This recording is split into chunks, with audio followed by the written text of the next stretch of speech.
Before we get into the episode, I am thrilled to announce that the EntreMD Business School is open for enrollment. The EntreMD Business School is the only school of its kind for physicians who want to build 6, 7, and multiple 7-figure businesses. Over the last 2 years, we have had hundreds of doctors go through the school with unbelievable results. Some of them run brands, some of them run private practices, some of them are coaches, some have other kinds of service-based businesses or product-based businesses. And we've had people come in and cross the 6-figure milestone, cross the 7-figure milestone, cross the multiple 7-figure milestone. You will be in a place where you'll get the coaching, the community, the accountability that you need to thrive as an entrepreneur, especially in the times that we're in. So maybe you've been following me for a while. Maybe you've been getting so much out of the EntreMD podcast and you've been wondering, how can I work with Dr. Una and the community more? Well, this is your chance. Come join us in the EntreMD Business School. It is application only. So go to entremd.com/business to turn in your application. I cannot tell you how many doctors have made statements like this. I recovered my investment in the first week. I recovered my investment in my bank account in the first 90 days. This is the best investment I've made in myself ever. I want you to have that kind of story, not just a story of building a great business that serves a lot and earns a lot, but having a business that gives you the freedom to live life on your terms. So don't wait any longer. entremd.com/business. And now for the episode. Hi, docs. Welcome to the EntreMD podcast, where it's all about helping amazing physicians just like you embrace entrepreneurship so you can have the freedom to live life and practice medicine on your terms. I'm your host, Dr. Una. Well, hello, everybody. Welcome back to another episode of the EntreMD podcast. You are in for an absolute treat. I have the amazing Dr. Carolynn Francavilla here, and we are going to be talking about mastering hiring for private practices in the midst of the Great Resignation. And this is going to be a fascinating conversation because we have never been in the space that we are in as employers, and we are entrepreneurs. So which means if there's a problem, we solve it. So this is, looking at hiring in a very innovative way. And there's a lot of insight to glean from this. So I want you to lean all in. And as always, even if you're not in private practice, even if you are a coach or you run a different kind of service or whatever, but you need to hire, these are things you need to know. This is a global problem or global shift, actually. So we all need to lean into this. So Dr. Francavilla, welcome to the show. Thanks so much for having me. I'm excited to be back. Yeah, I know. Our first episode was so much fun because we were celebrating the launch of your course, which you really rocked, by the way. And we'll link to that, in the show notes as well. But take a moment, introduce yourself to the listeners so they know who's coming up with all the gems for hiring. Yeah, so I'm a family physician and specialize in obesity medicine in addition to practicing family medicine. I have a small private practice in the Denver area, which now has 4 of us physicians. I'm the sole owner. And I also have a passion for obesity medicine and advocacy and have created a course to teach other physicians how to incorporate obesity medicine into their medical practice. And she's a rock star. Both businesses are doing really well. And so, she knows exactly what she's talking about. So my first question would be this. In my practice, we had hit a place where we were very stable as far as our team and all of that. And then COVID hit. And for the first time in many, many years, I found us having a revolving door. And I was like, okay, team members were either leaving, and it wasn't like bad stuff, like I hate it here. Some of it was just, I need more flexibility, or I have to be home with my kids. So it wasn't bad stuff, but it was like this whole turnover thing.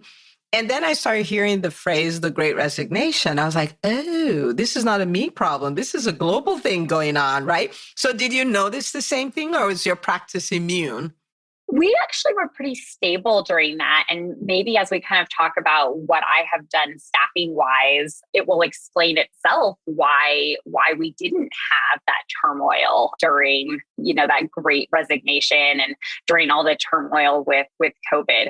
Excellent. So let's get into it. Tell us Yeah. all the things. Yeah. So, and this is a great time for us to have this talk because actually, in the last couple of weeks, we have had two people put in their resignation. One was expected, and the other was unexpected. And so, really have been dealing with this very recently. So, one of the unique things that we have done from the beginning at my practice is hire sort of different levels of employees than maybe in a traditional medical practice where you might always think about hiring a medical assistant who has that certificate as your primary employee. So I didn't have a lot of mentorship going into medical school and was really struggling to find opportunities to get experience and see if that's what I wanted to do and get the experience to apply. And as I opened my practice, I wanted to be able to pay that forward and mentor pre-health students and show them what medicine was like. And so we have hired predominantly pre-health, pre-med students into our clinic, which does mean we have a bit of a revolving door. However, I absolutely love having our pre-med students because they're really, really motivated. They want to learn this stuff. They want to be here. They're really hardworking. They've usually just finished college, so they're used to grinding. They're planning to go to med school or PA school. And so they have a really strong work ethic and they're excited. So they're really fun to be around because they have lots of questions about medicine. They want to be mentored. And so it's sort of a win-win where we get these fantastic employees, but they're also really a valuable team member because they're really smart. They just finished college. They know this stuff and they're really motivated and hardworking. So that's been one fantastic staffing solution for us is utilizing pre-med students. I love that. And I think when we were working together, that may have come up. We talked about it quite a bit. And, that's a really genius way to do that. We actually introduced that after the pandemic started because we were like, okay, we need to look at things differently, need to be more innovative about it.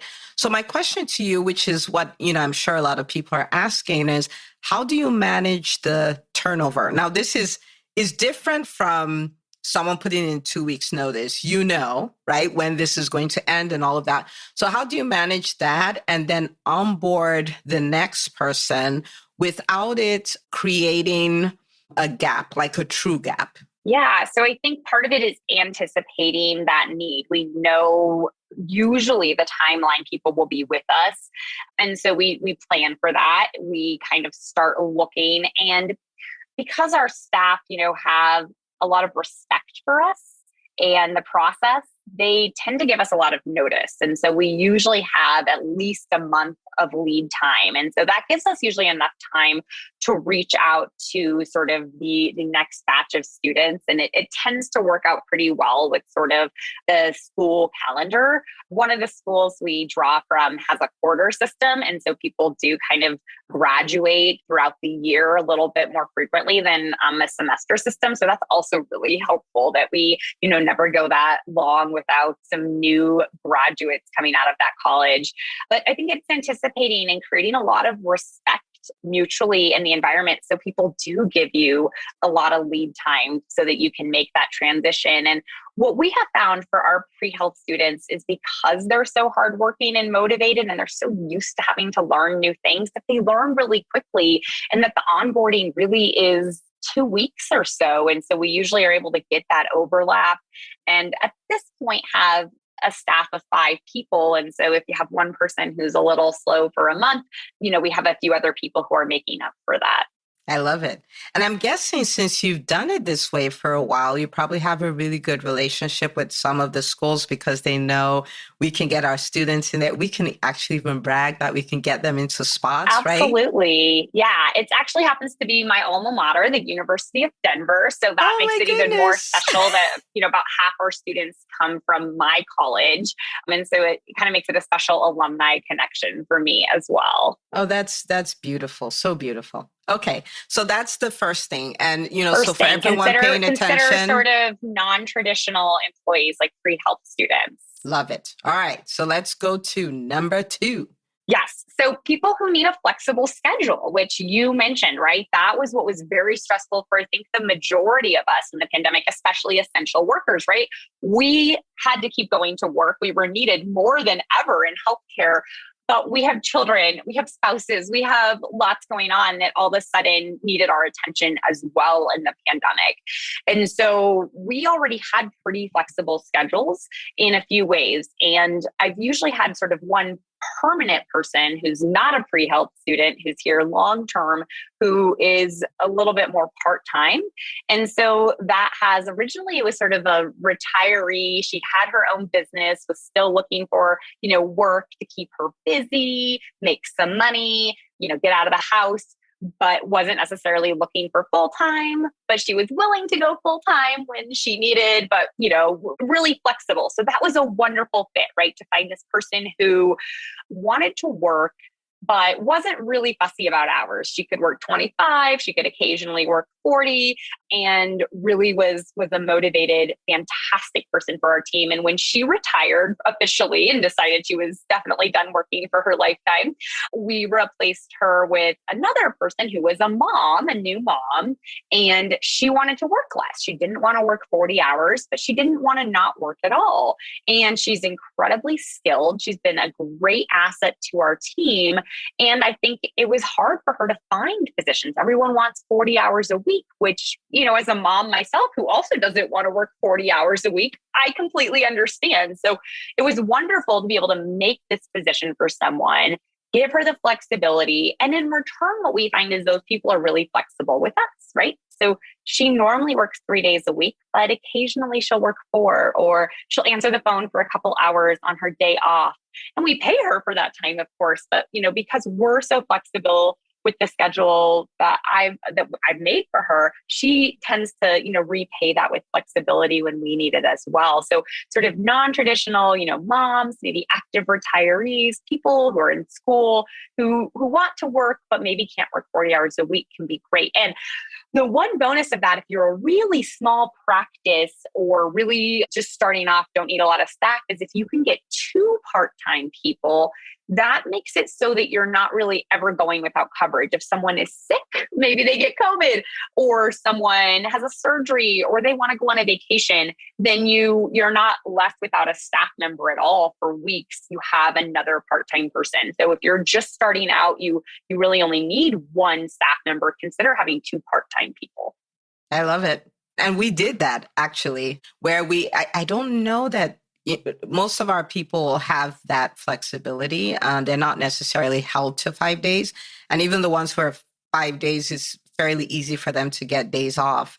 And so what we did is we got more people who have flexible schedules. So we have more people, but it's the same number of slots that are filled, if that makes sense. So that's exactly. That's what I have found is really, really helpful and kind of gives you that protection if someone does need time off. Yeah, because what we found is, I think we had been used to, like, as a community, right? Like private practice owners, we had been used to people being available 40 days, except they were quote unquote bad workers, right? In the sense that, they couldn't keep up with the commitments. But then what we're finding is you have these people who really want to work hard, but Johnny got COVID, and then Johnny was out of school. And then when he went back to school, his friend had COVID, and they all had to go, had to be isolated, all this. So it's kind of like, it is what it is. And to be able to have people who can fill in, that's just amazing. So these are such great tips. I love it. All right. So I know you have at least one more, right? Yeah. One more for me. I think I have 2 more, maybe. Yeah, so she has 2 more. Yes. Okay. The third thing is utilizing technology, making technology a additional team member. So we were already doing that some. I'm writing that down. When COVID hit, we were like, okay, we need to make as much virtual as possible, right? So we can work from home when we need to. We literally had it so we didn't have to go to the office. No one had to be here for a few weeks. if we didn't need to see a patient in person.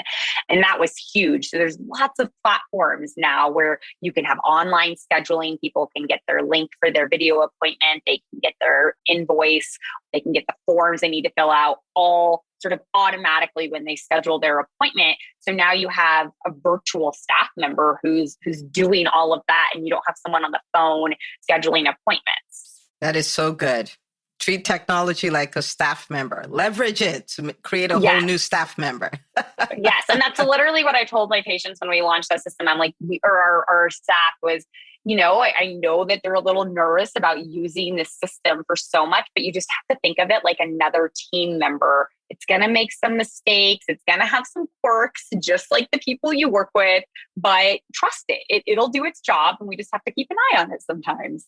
Oh, this is so good, because that's a little shift, and I think it's important to say that everything we're talking about here is about shifting, right? And I think the recipe for frustration is going like, I want things to go back to the way they used to be. Yeah. I'm waiting for the great resignation to be over. I'm waiting for the pendulum to swing back. And I'm here to tell you that it is not swinging. It's not swinging back in that sense. Like, it seems we're always going to have to deal with this in some shape or form. COVID just changed things, right? And so the things you're talking about are so critical. The non-traditional staff, the flexible schedules, leveraging technology. They're not so crazy that it can be done. So many people have done it. You've done it. You show other people that they should be doing this. So it's something that I would invite everybody to embrace. Don't treat it like, yeah, whatever. This will make a significant difference in your practice. So this is so good. So good. Okay. You told me you have one more. I'm loving this. I think the final thing is the culture you create and how you treat people. And so that's become really evident in the past few weeks. Number one, the two people who left gave us lots and lots of notice. So that is huge. And again, not unanticipated, given that our staff gets into school, and that's very exciting. But what was really exciting is that we had 3 people in that same time period reach out to us asking for jobs, and 1 person asking for a volunteer position. So our practice has now created this reputation of being a great place to get mentorship, to get experience, to have a nice boss. And people are asking us for jobs in the Great Resignation. So that to me was one of the best compliments I've ever received, that like people are reaching out to us for employment based on the way we've interacted with our community. And so that looks like realizing that people are not always just looking for a paycheck. There are those people, and that may not be your ideal employee. People want other things out of the job, and figuring out what that is can really set you up for success. So some people want mentorship. Some people want a place where they feel fulfilled and satisfied. Some people want to just have fun and enjoy the people that they work with. And if they're just happy at work, which is actually kind of rare for a lot of people nowadays, then that's enough. Some people want that flexibility, the ability to work from home some days. So figuring out what your employees need. We need to stop thinking so much what we need and saying, okay, I need to run 40 hours a week, these hours. If we can work with employees to figure out what is going to benefit them, what's going to make the job fulfilling or satisfying to them, then that really creates a totally different atmosphere. Okay, so I'm just going to sit over here and go like, this woman has 3 people saying, please employ me in the middle of the Great Resignation, right? And you have the people who are leaving, giving you lots of notice, where I'm sure you've read tons of comments on Facebook of people who are like, they left for lunch, they didn't come back, right? Like, and stuff like that. So the reason why I point that out is because I am a big fan of learning from practitioners who are getting the results, right? So when I hear that kind of result, I'm like, okay, let's look at what made that happen. And you're so gracious. You spilled all the beans as to how you created that. So thank you for sharing that. But this is phenomenal. Now, someone is listening going like, okay, I thought my employees just wanted a better paycheck. And people are finding that you offer them more and they're still not coming. We've discovered that the motivators have changed. And what you said is exactly what it is. Like, what do they want? How can you have a vision that is large enough in your practice that their vision fits underneath it, right? Yeah. Where you create a win-win situation where they're going home happy, you're going home happy. Like, that's kind of what we need to do. So someone has 10 employees, they're like, okay, how do I figure out what is important to each one? Because they're different. We can't, it's not cookie cutter anymore. And that's part of the interview process when I interview someone is, well, what are your goals? Like, what do you ultimately want to do? Are you trying to get into a certain type of school? Are you just looking for something where you have a very steady job that's safe and secure and flexible and going to let you take time off when you need it? Really just asking, what are they looking for, and seeing if you can make that happen for them and then create that win-win. So, for example, working from home, when you utilize technology, a lot of what we do can be done from home. And so for some people, that's huge, right? Maybe they kind of don't live that close to your office. And so they're okay coming 1 or 2 days a week, but they are cool clicking things, on their own schedule and assigning faxes and doing some of the more menial stuff at home. So, asking and then being that entrepreneur, being that creative person, being that problem solver and figuring out, okay, can I make that puzzle piece work to get this great team member on our team? I love all of that. All right. So it starts with the interview process. So no more random interviews, right? We're paying Yeah. attention. We're having strategic interviews. Okay. Being strategic. So you can figure Don't out just what get a warm people want. body. Yeah. I love it. Now, someone may be wondering, well, if I have someone work remotely, are they working? This is a big conversation, right? Like, how do I monitor them? How do I know they're actually doing the work they say they're doing? How do I know they're managing my stuff in a HIPAA compliant way? What are your thoughts about that? So everyone that I have does work in the office part-time, and then they do some work from home. So, we have the ability to observe them here, make sure that they are, following the rules. And of course, we do HIPAA compliance training and all of that.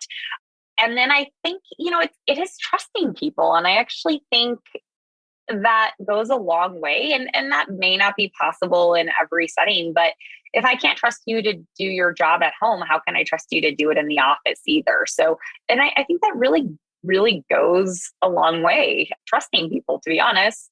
There you go. Trust the people, observe the people. And if they're performing in the office, chances are they're performing at home. The way you do one thing is the way you do everything. Yes, 100%. So, yeah. Okay. This was so good.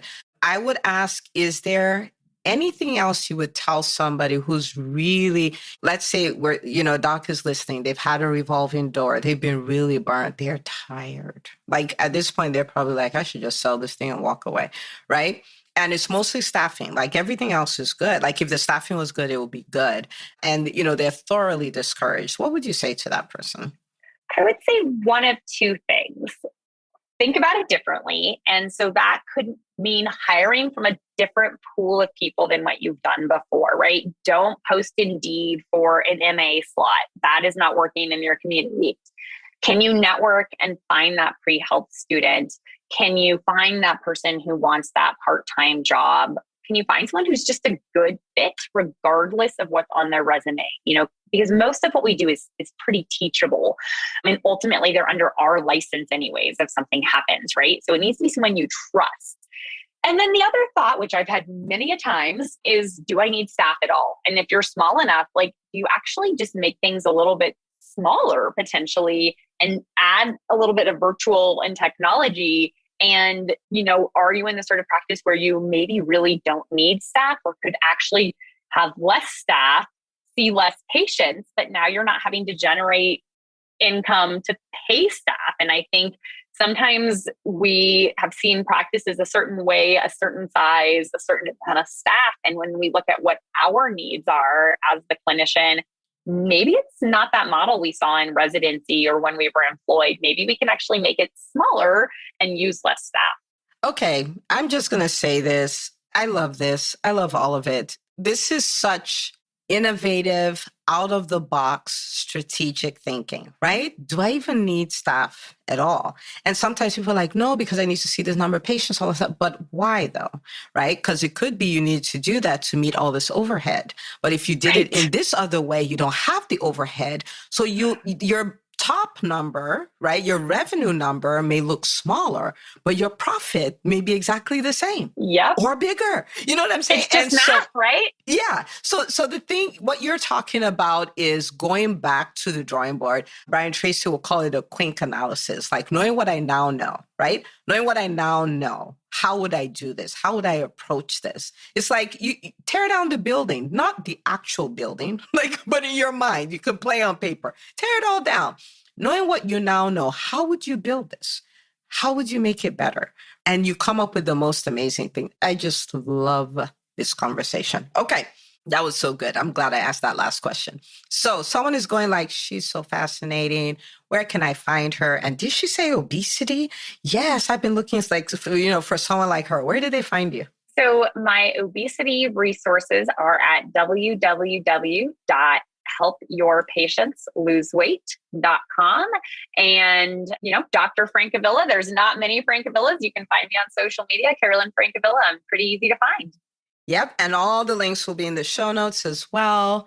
Dr. Francavilla, thank you for coming and for sharing this. This is so insightful. People are going to get a lot out of it. Thank you for spilling all the beans, because you did. Thank you so much for having me. And I really hope that, people will pick something from this and that it'll help them enjoy hiring a little bit more. Yeah, I think they will. This is a really good way of looking at it. Okay, so for everyone listening, this is what I would really love for you to do. Doctors are having a hard time.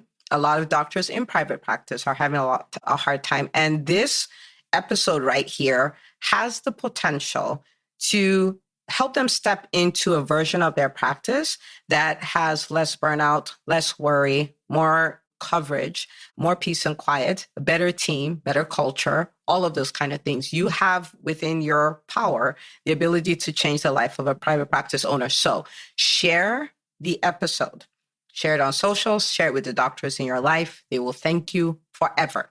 Okay. So Dr. Francavilla, thank you for coming on. Everybody go share it, and I'll see you on the next episode of the EntreMD podcast.